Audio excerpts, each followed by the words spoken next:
ያሰማልን አባታችን ቃለ-ሕይወት ያሰማልን ቃለ-ሕይወት ያሰማልን በቤተ ላይ ይጠብቅልን ረጅም አገልግሎት ዕድሜ ይስጥልን። የስብከተ ወንጌል መልእክት ለማስተላለፍ ነው። እንደምታውቁት አጠቃላይ ጉባኤያችንን ስናደርግ ካሉ በቤተክርስቲያን ውስጥ ከሚሰጡ አገልግሎቶች ውስጥ አንዱ ስብከተ ወንጌል ነው። ስብከተ ወንጌል ክፍል ነው የሚል መልእክትና እቅዳችንንም የዛን ጊዜ አቅርበን ነበር እና አንዱን ከዛ ውስጥ የምንፈጽምበት ጊዜ ደርሷል። እሱ ምንድን ነው? ዛሬ እንደምታውቁት በየመድረኩ በየአደባባዩ በየሚዲያው ትምህርት እየተሰጠ በአንድ መንገድ እግዚአብሔር ይመስገን ያ ቃሉ የተነገረው ምንድን ነው? ቃሉ በዓለም ሁሉ ይሰበካል የተባለው ጊዜ የደረሰ ይመስላል። ዛሬ በሰከንድ ውስጥ አሁን አባታችን ያስተማሩት በዓለም ማዳረስ ይቻላል በዚህ ደቂቃ ውስጥ። ይሄ በጣም እግዚአብሔር የምናመሰግነው ይመስላል።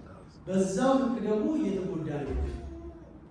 አንዱ የሚለውን አንዱ ያፈርሰዋል፣ አንዱ የሚለውን አንዱ ይሰርዘዋል። ስርዓተ ቤተ ክርስቲያን አግባብ የለውም። ዶግማው፣ ቀኖናው፣ ቅበተ እምነት የሚባል ነገር ሁሉ አስተማሪ የምታውቁት ነው እና ዛሬ ከላይ እስከታች የታመሰ ያለበት በተለይ እምነት በጥንቃቄ የሚያዝበት ወቅት ላይ ነው። ስለዚህ ከዚህ በፊት እንዳቀረብነው የጥያቄና መልስ ውይይት በስብከተ ወንጌል ክፍል የተዘጋጀ ማለት ነው። ጥያቄው የሚሆነው ምንድን ነው? እናንተ ናችሁ የምታመጡት። ያ ጥያቄ ይመጣና ተሰብስቦ ተዘጋጅቶ ለአባታችን ተሰጥቶ በአግባቡ ተዘጋጅተው መጽሐፍ አገላምጠው እንደዚህ ከምንጩ ትምህርቱን የወሰደ ስናገኝ ለመጠየቅ የሚመች ከየት አገኘ ሳይባል በአደባባይ የተነገሩ የሆነ ቦታ ላይ ነው ያለው ጥቅሱ የቱ ጋር እንደሆነ አላውቅም በሚል እኛም ያችን ነገር ይዘን ሄደን ጸብም ከምንፈት በአግባቡ ብዙ ጥያቄዎች አሉ። ለምሳሌ የንስሐ አባት አሁን ሁለት እነዚህን የመሳሰሉ አባቶች አሉ በአጥቢያችን። የንስሐ አባት ተጠይቆ ነው የሚያዘው ወይስ አባታቸው ሊቆ ጉባኤ ሁላችንም አባት የሚመስሏቸው ሰዎች? አዎ አባታችን ናቸው፣ ሰብሳቢያችን ናቸው፣ በጸሎት የሚያስቡን የሚያግዙን፣ በቅዳሴው በሙሉ የሚያስተምሩን የንስሐ አባታችን ግን አለ። ንስሐ አባት ለማድረግ እጄ ቀርቤ ጠይቄ ፈቃዳቸውን ጠይቄ አባታችንም ከፈሉ ፈቃዳቸውን ቀርቤ ጠይቄ ይሆኑኛል ወይ በፊት ማን ነበር አባት አሰናብተዋል ብለው ጠይቀው በጅምላ አባቴ። ስለዚህ ይሄ አንዱ ጥያቄ ቁርባን ምን በዓመት ስንት ጊዜ ነው የሚደረግ? የምንቀበል እናቶች እህቶች ወንዶች በየቀኑ በዓመት ገደብ አለ ወይስ እንደው ሚኒመም ስንት ቀን በምን በዓል ነው ቁርባን የሚደረግ? አሁን ባለ ብዙ ጥያቄ ብዙ ነገሮች መልሶችም አሉ።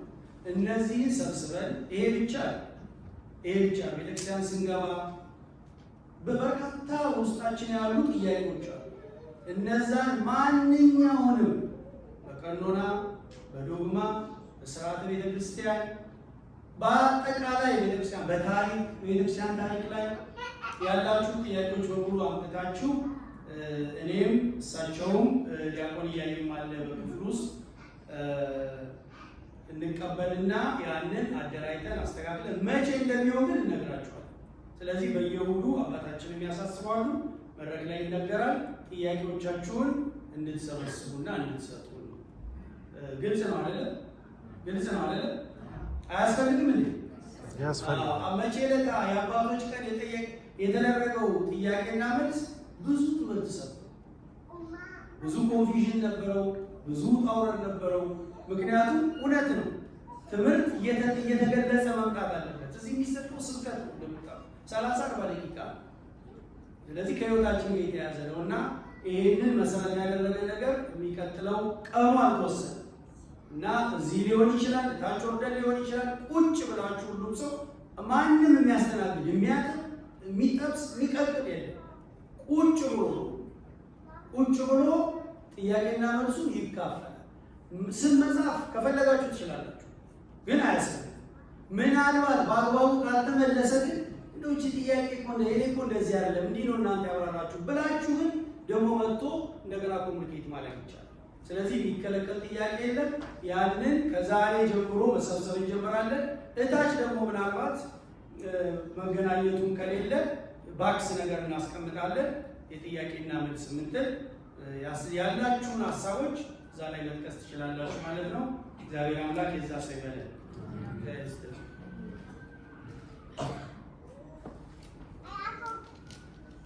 እሺ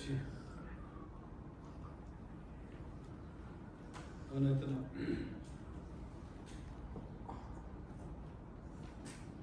እውነት ነው። ሚዲያ ሁሉ አስተማሪ ነው። ቀጥሎ ሚዲያ ሁሉ አጥፊ ነው።